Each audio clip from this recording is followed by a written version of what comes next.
Good morning.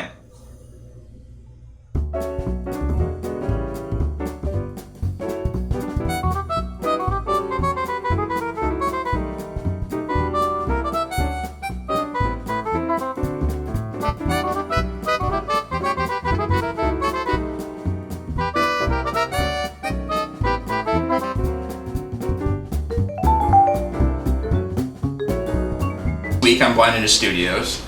There's a bunch of stuff happening.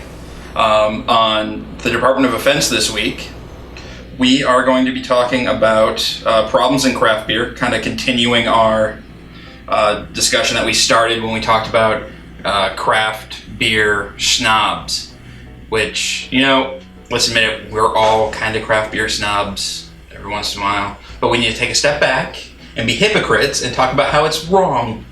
And so this week we're going to be talking about the problems with the pricing, how it's inhibitive to people trying to, get into the hobby, I guess. Is drinking beer a hobby? Yeah, why not? It's a hobby.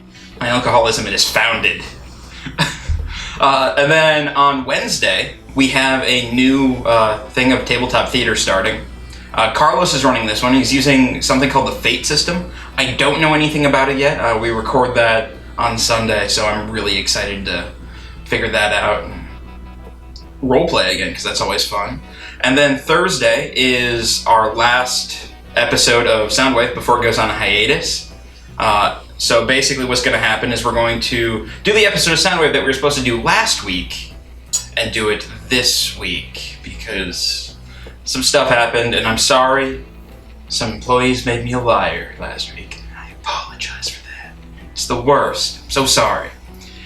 All right, and then finally, we have Console Cowboys on Friday. And on Console Cowboys this week, we're going to be talking about upcoming video games in 2014. So we're going to talk about games like Titanfall and stuff that we haven't played yet, but we've seen videos on and that we're really excited for coming out this year. So this past week was Christmas. And, we all know that Christmas is fun, you get gifts, whatever. But specifically, I want to talk about re-gifting, because it can be really entertaining and also really horrible. So,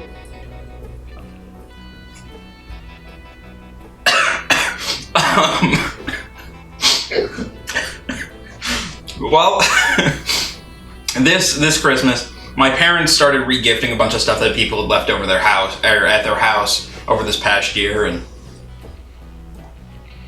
my 8-year-old cousin is really into Christmas, as 8-year-olds usually are.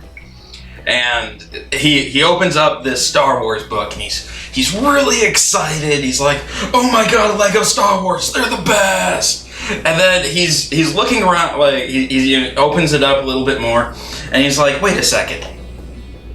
Why is this book ripped? It's ripped along the spine?" And then we're like, "Well, it's a used book." And he's not really sure how he feels about that, which I don't understand why. Used books are used books, right? And then, let's wash that down with some pancakes. So he's looking at it and he's thinking about it, and he's like, "I used to have a book like this." And we're like, "We know, it's yours!" This syrup is awesome. It tastes like bourbon and syrup. My two favorite things. This was a gift from a friend of mine, and it is delightful. I don't think it was re-gifted. If it was, I don't care. Anyway, back to my story. So he doesn't know how to deal with the re-gifting thing. And in that case, it's really kind of funny. And then we have, Carlos likes to talk about re-gifting a lot, but he doesn't actually follow through. But I'm pretty sure if he could re-gift to the same person and find it completely acceptable.